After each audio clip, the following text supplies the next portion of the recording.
The Real Estate Photography Podcast is brought to you by tourbuzz.net, high-definition virtual tour and photograph hosting, now with interactive floor plans. Sign up for your free trial today.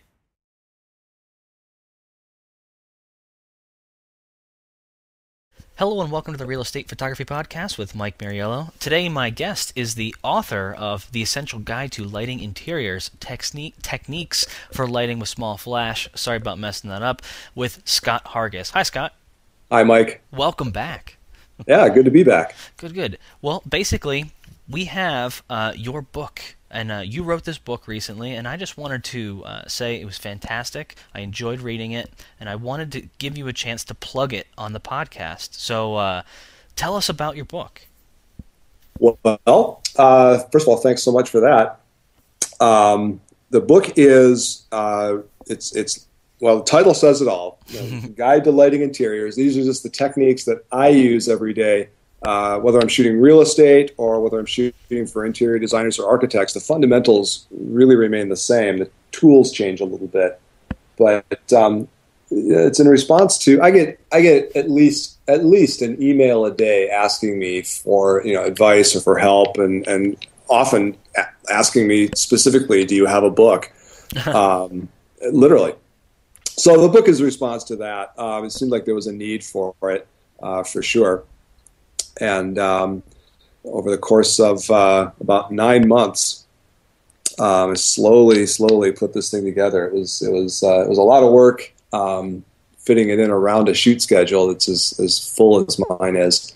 But ultimately we got it together. So it's a good book for people that are shooting real estate for sure, because it's really geared towards having to work light and fast. Really fast, and produce a set number of pretty good shots in a pretty fast amount of time. So it should work well for that niche. The techniques that are in there again are going to work. They scale up very well, and it's fundamentally the same sort of thing that goes on in other genres of interior photography as well. Great. Tell me how the book is laid out. I noticed you basically went through this one house. Yeah, that was the big challenge with writing it, was figuring out, I knew there were I could make a list of the techniques that I wanted to make sure to include. And of course, every room type has its own issues that come with it, right? So there's living rooms and open floor plans, and then bathrooms have their own set of challenges, and bedrooms have their own set of challenges. So trying to figure out exactly how to present all this in a way that was cohesive. I went through several false starts, and nothing seemed to be working. And literally, it's a true story. I was shooting a house. A developer that I work with had just done this massive remodel, and I'm sitting in this house, and I thought, hey, what if I were just to take the story of one shoot from start to finish, right, and just make that the book, right? And just everything that comes up for me in the course of that shoot, we'll just put it in the book. And if I screw something up, it'll be great. I'll just take that opportunity to show, how this can happen, what goes wrong, and how to get around it. And it was great. That ended up working out really well. So that in truth, I wound up making about 3 trips back to that house, because shooting for the book, is a little more involved, just shooting for the client. But ultimately, that's what I did, and so we just took it from bedrooms to bathrooms to living rooms to kitchens, all within that house. And then I had to diverge a little bit, so we got into the kitchen chapter, and I thought, well, this is just one kitchen, but there are so many other things that can come up that didn't come up in this particular one, and so I have a whole other, tangent where I go off, and I think we've got 6 or 7 case studies of different kitchens, to go into. So the book takes off in tangents several times when I want to go into more detail, but hopefully this continuity, this thread of this one shoot ties it all together. Yeah, I thought that was fantastic. The other thing I noticed in the book is what you're working with. You mentioned it in the beginning that you're talking about the tools you use every day to do a set number of shots very quickly, very fast. Right. So the materials you're using are strobes, small speed lights. Tell us more about that as opposed to using live lights or something else. Sure. The Yeah, the speed lights are definitely the way to go for real estate photography, without a doubt. Right. And in fact, I still use speed lights extensively in conjunction with a pack and head system when I'm shooting other types of interiors. They allow you to set up very, very quickly. They're lightweight. They're relatively cheap. I can carry 10 of them around. No problem. I can afford 10 of them, and I can carry them around both, Right. which neither of which is true for if I was carrying around hot lights or monolights. Right.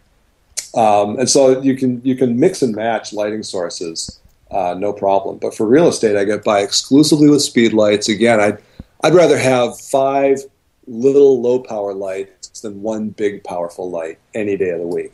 Much more versatile. Right, and I'd like in the book you go into a lot of detail about the well using lots of lights at one time, and I was going to say the lighting diagrams of the rooms, so I should let the viewers and the listeners know this is specifically intended for people who are using not just one speed light but lots of them.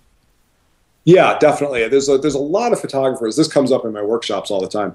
There's a lot of photographers that are using one flash, usually mounted on the hot shoe of the camera, and it's just the quality of light that you can get from that is really limited. So this is definitely geared towards using remote flash, very possibly in conjunction with the flash on the camera. But getting the flash off the camera will revolutionize the way you shoot. Pretty much, you'll never ever look back once you make that move. Yeah, I totally agree. Anything else you want to talk about real quick? Because this is we just want to plug it and give people the information on all the special situations or the post-production chapter. Anything special going on at the end? Yeah, I think one of the things that I hope I did a good job with is just getting the fundamentals of flash, kind of the theory of flash photography across. And this is another thing that I've learned through doing workshops, is that a lot of people don't have a good enough grasp of the fundamentals of the way flash and exposure work together. The way flash plays with the camera differently from the way ambient plays with the camera. So I worked really hard to get that into the book. And we did a lot of interesting exercises to make that happen. We take them into a little attic together, to try a shot where there's no ambient light whatsoever, that sort of thing.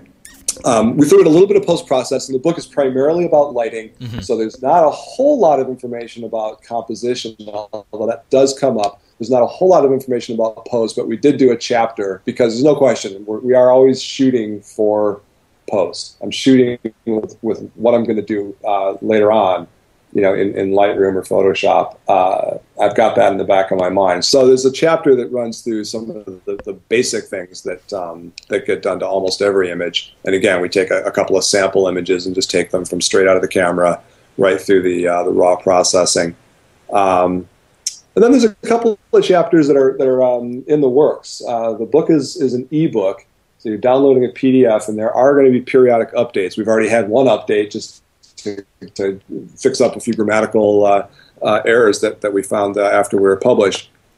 But there are going to be new chapters written from time to time, and I've got that prioritized already.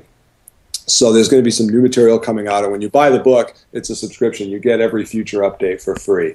So that's just automatically get emailed out whenever there's an update. That's fantastic. I didn't know that, but that's an added bonus. That's great. Yeah, hopefully. Well, I thought it was fantastic. So once again, everybody, it's called The Essential Guide to Lighting Interiors, Techniques for Lighting with Small Flash. It is really, you just said it, and it's my opinion as well, it's a lighting book with a little dab of post-production at the end. It goes through one house and other kitchens and special situations. I would say, my own personal opinion, it's a must-read. If you're interested in doing this at all, check it out. Mike, thanks for those kind words. I appreciate that. Not a problem. Thanks for coming on, Scott. You bet. Bye. Bye-bye.